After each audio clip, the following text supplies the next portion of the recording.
वेळेस आपण आयुष्यभर पुढे वाकूनच काम करतो.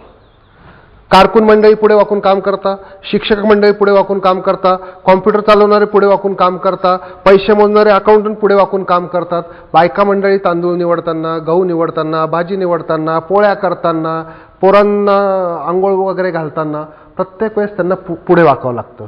हे पुढे वाकल्यामुळे दोन मणक्यांमधली जी चकती आहे ती मागच्या बाजूला सरकू शकते, त्याला स्लिप डिस्क असं म्हणतात. आणि ती मागच्या बाजूला सरकून आपल्या हाताच्या किंवा मानेच्या नसावर दाब आणून आपल्याला वेदना कळा चालू होतात. त्याचप्रमाणे आपला जो मणका आहे तो पुढच्या बाजूनी घासला जातो किंवा त्याला आम्ही झीज म्हणतो किंवा ऑस्टिओआर्थरायटिस म्हणतो. ह्या घासल्यामुळे जे हाडाचे कण तयार होतात ते सुद्धा नसांवर दाब आणू शकतात, त्याला आम्ही ऑस्टिओआर्थरायटिस म्हणतो. आता थंडी असताना आपण कसं स्वेटर घालतो, उन्हाळा असताना कपडे काढतो, म्हणजे एक्झॅक्टली आपण उलटं करतो. आता पुढे वाकल्यामुळे जर आपल्या मणक्याचा वाक जात असेल, चकती मागे सरकत असेल, स्लिप डिस्क होत असेल, झीज होत असेल, तर आपल्याला एक्झॅक्टली त्याच्या उलटं करायचं आहे. आज आपल्याला मिसेस सोनर काही व्यायाम दाखवतील. हे व्यायाम मला सगळ्यांनी प्रॉमिस करायचे की प्रत्येकजण आपल्या घरी करेल, स्वतः करेल, आई वडील आजी आजोबा यांच्याकडनं आणि मुलांकडनं सुद्धा करून घ्याल तुम्ही. त्याच्यामुळे पुढे येणारे भविष्यात येणारे संकट तुमचे टळू शकतील. आता आपण पहिला प्रकार बघूया.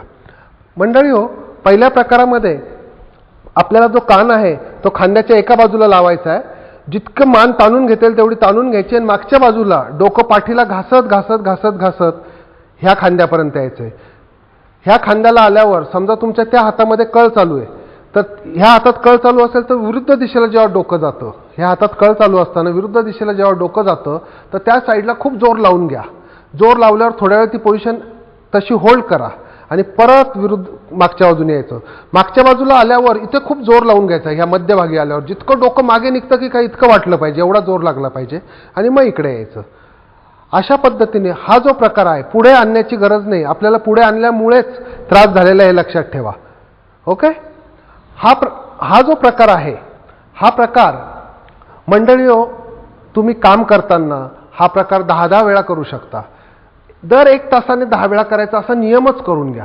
ज्यांना टेबल वर्क करायचंय, कॉम्प्युटरचं काम करायचंय, स्त्रियांना त्रास होतोय, त्यांनी जर नियम केला की मी दर 1 तासाने हा 10 वेळा करायला फक्त आपल्याला 1 मिनिट लागतो. किती वेळ? 1 मिनिट.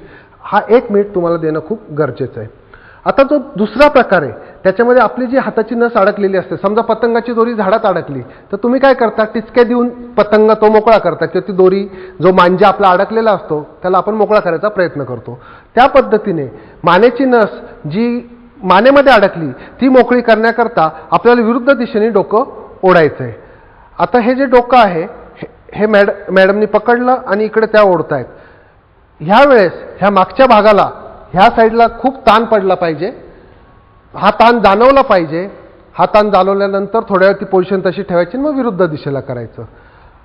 ह्या भागामध्ये तुम्हाला ताण जाणवलं पाहिजे. क्वचित वेळा हातामध्ये सुद्धा कळ जाणवते आणि ह्या भागात ताण आणि कळ जाणवल्या तरच तुम्हाला फायदा होतो, हे लक्षात घ्या. आणि अशा वेळेस ही पोझिशन 10-20 सेकंद तुम्ही ओढून ठेवा.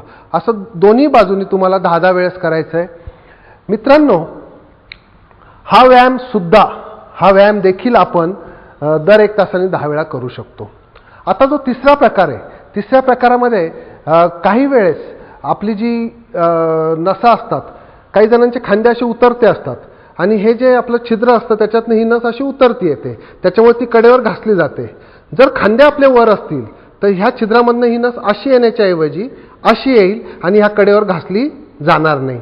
म्हणून हा आपण आता नवीन खांद्याचा व्यायाम बघूया.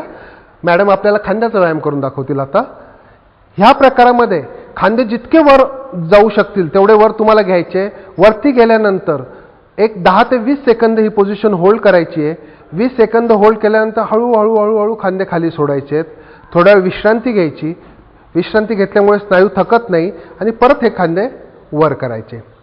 परत वर केल्यावर थोड्या वेळ ठेवायचे. स्त्रियांकरता हे खांद्याची जेव्हा लेवल वर होते त्यावेळेस त्यांची पर्सनॅलिटी स्त्रियांची असू द्या किंवा पुरुषांची असू द्या अतिशय चांगली दिसायला लागते. खांदेवर असल्याचा तो एक ॲडिशनल फायदा आहे. प्लस आपल्याला हातामध्ये ज्या मुंग्या आणि कळा हातामध्ये चालल्या आहेत त्याला सुद्धा फायदा होतो. मित्रांनो, त्याच वेळेस आपण जर बघूया की पाठीच्या मागच्या भागामध्ये ह्या पॉईंटला काही जणांना खूप त्रास होतो.